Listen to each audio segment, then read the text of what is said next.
Hi guys, magandang araw po sa inyong lahat. Ito na naman po ang inyong lingkod, si DIY KKB Informative. So, gaya nga po ng pinangako ko sa inyo, ay in-interview natin si retired Captain Clemente Enrique ng Scout Ranger. So, yun nga po, na-video ko sa inyo, kayo nagpa-reserve ng ticket at bumiyahe ko papuntang Benguet. So, pagpunta ko ron, inantay ko siya. Galing siya ng Amboklaw. Hindi ko maano kung saan parte yun eh. So, pasensya na, hindi po ako sa mga lugar.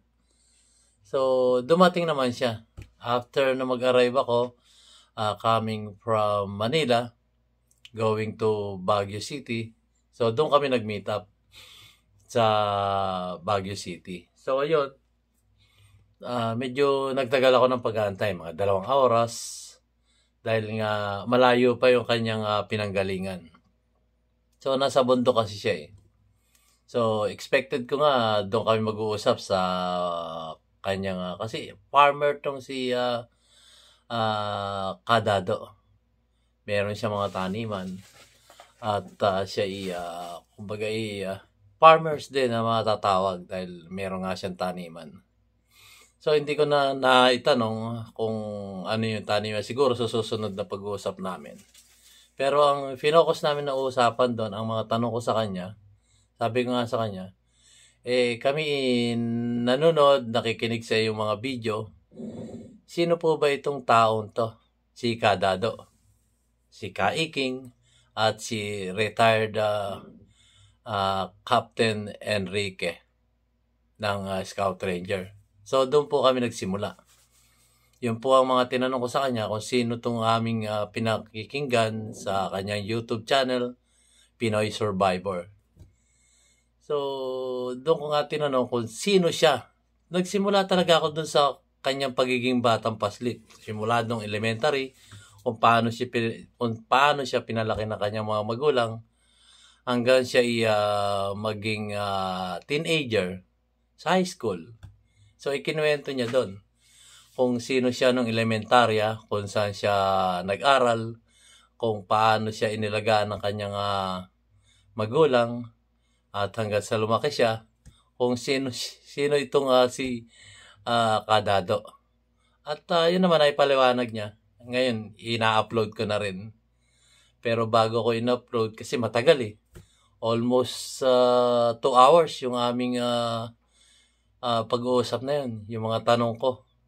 Tapos, dumako rin kami nung after na malaman ko kung sino si Kadado nung kabataan niya, tumungo na ako dun sa mga tanong ko. Pero, yung mga tanong ko nga, medyo kapos pa eh. Kasi ang haba ng kwento namin. Nagsimula kami dun sa pagtatanong tungkol dun sa kung ano ang masasabi niya dun sa ating Speaker of the House, kung ano yung mga sinabi niya dun sa press conference. Tapos sinundan ko nung patungkol dito sa nasasayang na mga gulay galing ng Ipugaw. So, sinabi rin niya yung kanyang paniniwala doon. So, naroon lahat yun. Kasi, kung iisipin natin, ang sisisihin natin guys, yung gobyerno. Patungkol doon sa nabubulok na repolyo, pero hindi yun ang kanyang pananaw. Meron siyang ibang pananaw patungkol doon. So, yun nga yung sinabi niya doon sa interview ko. At hindi pa nagtapos doon. May party pang nag-switch siya patungkol dito sa West Philippine Sea at marami pang iba. Ang dami pang ibang mga pinag-usapan namin doon. So, nagtatanong ako, sumasagot siya. At hindi lang yung tanong ko ang sinasagot niya, marami pa siyang bagay na sinasabi doon. So, ina-upload ko na siya ngayon. Straight to, wala nang editing. Kung ano yung tanong ko, sinasagot niya. Pero hindi hanggang doon lang sa tanong ko, doon siya nanahan, kundi marami pa siyang ipinaliwanag patungkol doon. Marami po kami pinag-usapan doon. Pero bitin pa rin po yun eh. Hindi pa rin ako nasiyahan dun sa interview na yan. Kaya hopefully, baka may part 2 pa itong aking interview na to. So, yun. So, guys, sa sariling gastos ko to. Hindi ako kasi kaya po ako nagbablog. Nakikita nyo naman. May diferensya na yung mata ko. Tapos, dadayo pa ako sa malayong lugar. At yun nga. Kasi gusto kong malaman kung ano tong nangyayari sa ating bansang Pilipinas. Wala po tayong kinakampihan dito. Gusto lang natin malaman kung ano-ano tong mga pangyayari dito sa ating bansa. Dahil gusto ko rin maayos ang ating gobyerno. Napakahirap po kasi nung ganitong kalalagayan natin dito sa Pilipinas. So, sana naman po, palagi ko nga sinasabi, sana maayos na to kasi para sa ating mga kabataan to, sa ating mga anak-anak na maliliit pa, ang ating mga magiging apo, para ito sa kanila. Yung ganitong pagsusuri natin, analisa natin kung ano nangyayari dito sa ating bansang Pilipinas. So, sa nakikita ko, sabi ko, parang pumapangit na yung ating bansa, hindi kagaya nung may tinatawag tayong paghahambing yung mga nakaraang mga presidente hanggang sa kasalukuyan. So di nating mapagkakaila nung panahon ng ating dating Pangulong Rodrigo Duterte ay umayos. Hindi man siya 100% na maayos pero may pagbabagong malaki. May ginhawa. Kahit man lang kakarampot, yung sinasabi na iba, sa akin ay malaking bagay na yun, patungo doon sa pagbabago. Ang nangyari nga lamang, imbis na magkaroon ng continuity, nag-worse pa ang nangyayari ngayon. Ayoko sisihin yung mga present administration, pero ganun ganun na nangyayari. Parang hindi tayo satisfied sa nangyayari. Kasi maraming tanong. Talaga naman, guys, maraming tanong na hindi masagot. Until now. Tapos, i-interviewin pa yung ating SP. At ang sasabihin tinatanong siya ng mga reporters sa press conference niya. Tapos, may mga sagot siya doon. Huwag nyo na sa akin tanong. Itanong nyo na lang sa kanya. Di ba? So, ibig sabihin, nag-usap-usap na sila. Hindi pa nila pinlansya yung kanilang pag-uusap patungkol doon sa mga isyong nagaganap sa hinaharap. Nalulungkot din naman ako dahil umaasa tayong masasagot dahil nag-usap-usap sila ng harapan tapos hindi pa pala planchado. So, marami pa rin tanong na dagdag doon sa previous nating mga tanong na hindi pa rin nasasagot until now. Marami. Kung iisa-isahin natin, baka abutin tayo ng magdamag dito. Puyat na rin ako. At kararating ko lang po, galing po ng Benguet, dun sa pag-interview natin kay Sir Dado. Yun. So, antayin nyo na lang. Maya-maya lang, na-upload ko pa Medyo matagal mabagal yung aking cellphone At tayo nakiki-internet lang sa kapitbahay. Yung isang cellphone ko, yun. Nasa kapitbahay, ko. Sa labas nga ng bahay Sa labas ng bahay nila, nasa tabi lang dito sa kapitbahay ko. So, maya-maya lang, pagka yun kompleto na yung pag-upload, ipapublish ko. Yun continuous yun. Walang cut yun. Pakinggan nyo lang at suriin nyo kung ano yung nangyayari. Hindi ko naman po pwede sabihin sa inyo, maniwala agad kayo sa lahat ng mga sinasabi niya. Kundi, suriin nyo. Kailangan matuto tayong magsuri. Mag-analisa ng isang bagay na sinasabi ng tao. Hindi lang tayo dun sa isang iniidolo natin, tayo makikinig. Hindi po. Magiging bias tayo sa sarili natin. So, suriin natin. Makialam tayo, guys. Kasi Pilipino tayo Itong ginagawa natin hindi para sa sarili natin, kundi para sa future generation. Huwag tayong maniniwala doon sa mga mabubulaklak na namang mga dila ng ating mga nanunungkulan sa gobyerno. Kung hindi, pilit nating pag-aralan kung ano ba ang totoong nangyayari dito sa ating bansang Pilipinas. Kasi ang issue nga ngayon maraming tanong, hindi nasasagot. Yun po. So, antayin po natin. Naroon lang sa kabilang bahay at ina-upload ko na. Ito, short video lang to. Malamang tumauna to dun sa ina-upload ko pa. So, hanggang dito na lamang po guys. At maraming salamat po sa aking mga viewers at ang aking mga subscriber na patuloy na sumusuporta sa ating YouTube channel, DIY KKB Informative. So, yun nga, ang mga subscriber ko minsan pasulpot-sulpot, pa isa-isa, dalawa-dalawa, lima-lima. Minsan yun. At hindi naman ako, kumbaga, umaasa rin naman akong medyo lalago itong aking YouTube channel. Pero, hindi ako umaasa na ako kumbaga, mamamonetize. Dati na po ako monetize, guys. Noon sa travel vlog ko pa.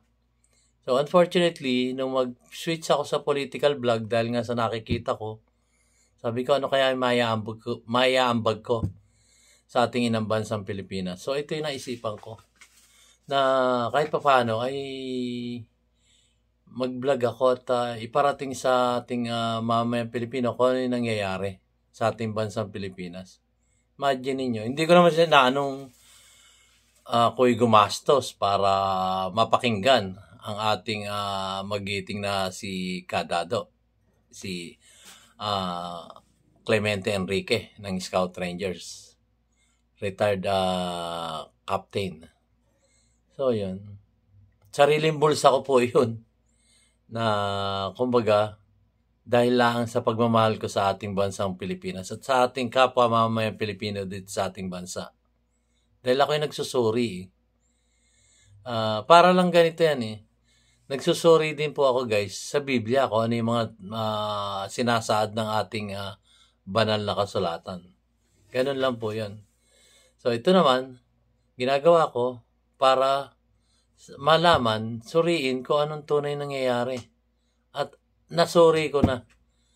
At yun nga, medyo nakakalungkot po ang sitwasyon natin ngayon.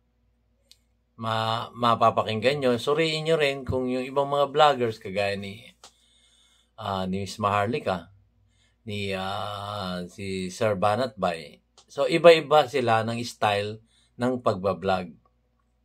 Iba-iba sila. Ano sila kumbaga matatalino sila parang stageman sila yung kumbaga pag nagpaliwanag sila, dire-diretso, meron silang sariling analisa patungkol doon sa nangyayaring sigalot sa ating lipunan ngayon. So, ako naman, cool lang. So, sorry ako, titignan ko ano yung mga sinasabi nila at kinokomentohan ko rin naman po. Ayoko kumampi kung kanino man. Ang kinakampihan ko po yung ating mga mamayang Pilipino dito sa Pilipinas. Kung ano yung mas makakabuti sa ating bansang Pilipinas. Yun po. Yun po ang aking pakay dito. Kaya ako nag-switch sa political vlog. So, hari naman, maayos na itong ating bansa. Kasi, lagi ko nga sinasabi, hindi naman tayo maapektuhan tayo. Pero, ang iniisip ko po, yung future generation. Kasi ako, kagaya ko, parang nung mga nakaraan, nung kabataan ko, walang nagtanggol sa atin. At ang ending, ito, naghihirap pa rin yung ating bansang Pilipinas dahil hindi inasikaso ng mga naunang nanungkulan dito sa ating bansang Pilipinas. Kaya ako, matanda na, ang nakikita ko, ganun pa rin. Walang pagbabago, nagbago lang nung panahon ng ating dating Pangulong Rodrigo Roa Duterte. Doon ko nadama yung kahit man konting pagbabago yung nangyari kasi nga alam nyo naman sa politika. Ayun, kampi-kampihan. Kung sino yung malakas, doon sila kampi. Dahil saan? Aminin na natin dahil sa ating political ambition. Nakita nyo? Nagtalo na yung mga hindi naman kakampi ng ating dating Pangulong Rodrigo Roa Duterte. Tumatag ang PDP laban. Kung mapapanood nyo yung kanyang mga videos, nagtalo na talaga. Tapos nung mawala na siya sa posisyon, ano nangyari? Nagtalo na naman palabas. So, ilan na lang sila sa PDP laban. So, ganun po ang nakikita ko sa politika namin. At masasabi ko naman po talagang walang sariling paninindigan ang ating mga politiko. Sorry po. Pasensya na po. Ito po yung sarili kong pag-aanalisa. Dahil may karapatan din naman po ako mag-analisa kung ano yung nakikita ko sa ating bansang Pilipinas. Diba? Naroon ka. Wala ka naman dati doon. Tapos, sasapi ka doon sa isang, sabihin na nating organisasyon muna. Tapos, nung mawala yung yung powerful doon sa organisasyon na yun, tatalong ka uli sa iba, doon sa malakas. Kaya, ano tawag nyo doon? Balimbing. Yun po ang tawag namin ng araw. Pag ikay palipat-lipat, balimbing ka. So, sorry po. Nag-a-analyze lang po tayo dito kung ano yung nangyayaring naiisip kong totoong nangyayari sa ating bansang Pilipinas. Nakakalungkot po talaga. Marami politika dito sa Pilipinas. Sa totoo lang, sa nangyayari ngayon. Yun po ay sarili kong analisa. At may karapatan din naman po akong i-analisa ang nangyayari dito sa ating bansang Pilipinas. Sorry po doon sa mga tinatamaan. Pasensya na po. Dahil ako po naman ay isang mamayang Pilipino dito sa bansang Pilipinas. Dito ako pinanganak. Siyempre, dito ako makikialam. Alangan naman makialam ako sa ibang bansa na wala naman ako kinalaman. So, dito lang tayo sa Pilipinas na napakasakla po ang nangyayari. So, maya-maya po, yung interview ko kay Sir Dado ng Pinoy Survivor. So, pakinggan nyo lang, mag-analisa kayo. Pero for sure, yung mga bayaran, alam nyo na. Alam nyo na kung ano sasabihin nila. Ayun po. Siyempre, ikaw man, nasa isang kumpanya ka, alam nga naman ipagtanggol mo yung iba. Di siyempre, ang pagtatanggol nila, yung nagbabayad sa kanila. Pasensya na po dun sa mga trolls. Kung nasasaktan po kayo, kayo po yung trolls. At kung yung mga politiko nasasaktan, dun sa mga sinasabi ko, kayo po yun, yung trapo, yung traditional politician na walang ginagawang kabutihan sa ating mamayang Pilipino dito sa Pilipinas. Nakakalungkot po. Na hindi ko naman sasabihin nakakagigil. Basta nakakalungkot lang po. Kaya po ako nagbablog kahit na ako isang PWD na. Gusto ko makita yung katotohanan. Kahit na malabo yung mata ko. Sa naramdaman ko nga dito sa ating bansa, imbis na paangat, pabagsak. Parang palubog. Yun po yung sarili kong analisasyon. Yun po ang sarili kong nakikita sa ating bansang Pilipinas. So, antabay po kayo at inyong analisa yung interview ko kay Sir Dado. Magkomento rin kayo. Wala namang problema. Meron naman tayong freedom of speech. Freedom of expression. Dahil nasa demokrasyang estado tayo dito sa Pilipinas. We are on the democratic way of nangyayari dito sa ating bansang Pilipinas. Alam nyo, pagka nagpaliwanag ako, medyo gagawin. Pero naroon yung logic dun sa akin sinasabi patungkol sa nangyayari sa ating inang bansang Pilipinas. So, antabay lang po. Hanggang dito na lamang po muna ang aking masasabi. Ito po ang inyong lingkod, si DIY KKB Informative, na nagsasabing may simula at may katapusan. Kaya po, magsimula na po tayong gumawa ng kabutihan sa ating kapwa. Dahil minsan lang po tayong daran sa mundong ibabaw at hindi na po tayo makakabalik. Ano mang kayamanan na tuwi-tuwi na sinasabi ko, naipon natin dito sa ating mundong ginagalawan. Hindi po natin yan madadala sa kabilang buhay. Sasabihin ng iba, iwan ko naman sa mga anak ko yan, sa mga kamag-anak ko. Pero saan po galing yan? Yun ang tanong. Saan po galing yung milyon-milyon, bilyon-bilyong kinita nyo? at nakapagpagawa pa kayo ng magagarbong tahanan at mga naglalakihang negosyo ng inyong profesyon ay ang pagsilbihan ang ating inang bansang Pilipinas. Yun lang po ang nagiging may iwan kong tanong sa kanila. So may simula at may katapusan. Hindi po natin madadala sa kabilang buhay ang mga kayamanan yung yan. So maraming salamat po. See you on my next vlog. Ina-upload ko pa po yung ating interview kay Sir Dado. Salamat po.